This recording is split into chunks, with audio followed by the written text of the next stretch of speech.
అందరికీ నమస్కారం అండి. నా పేరు గుడిపల్లి వాణి. నేను తెలుగుదేశం పార్టీలో వర్క్ చేస్తున్నాను. గత 3 రోజుల క్రితం నా మీద ఒక ఫేక్ వీడియోను సోషల్ మీడియాలో విడుదల చేశారు. మా నసీరామ్ అన్నగారితో నేను సంభాషణ చేస్తున్నట్టు ఒక మార్ఫింగ్ వీడియోని సోషల్ మీడియాలో చేయడం జరిగింది. అది అవాస్తవం. ఎప్పుడైతే నా దగ్గరికి ఆ విషయాన్ని తెలుసుకోగానే నేను కొత్తపేట పోలీస్ స్టేషన్ లో ఫిర్యాదు చేయడం కూడా జరిగింది. ఇందుకు చేసినటువంటి ఎవరిని కూడా మేము చట్టపరంగా శిక్ష పడే విధంగానే ముందుకు వెళ్తాము. రాష్ట్రంలో జరిగేటువంటి వైసీపీ పలు విషయాల్లో అడ్డంగా దొరికిపోయింది.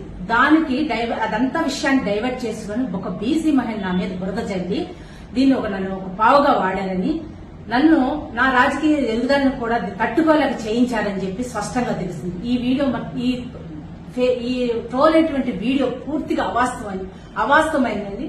అది దీని విషయం పట్ల మేము కఠిన చర్యలు తీసుకుంటామని చెప్పి తెలియజేస్తున్నాం. అందరికీ నమస్కారం అండి.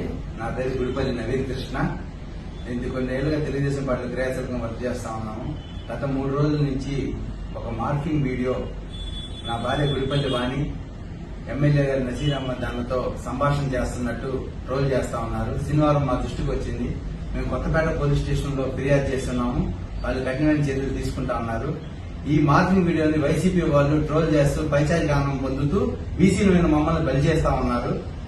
ఈ వైసీపీ వాళ్ళు చేసే పనులు వికృత శాస్త్రాలు సభ్య సమాజం తలదించుకునే విధంగా ఉన్నాయి. దీని వెనకమాల ఎవరున్నా కానీ మేము వదిలిపెట్టము. కఠినమైన చర్యలు తీసుకుంటాము, న్యాయపరమైన చర్యలు తీసుకుంటామని చెప్పి తెలియజేస్తున్నాను. ఈ మార్కింగ్ వీడియో పూర్తిగా అవాస్తవం.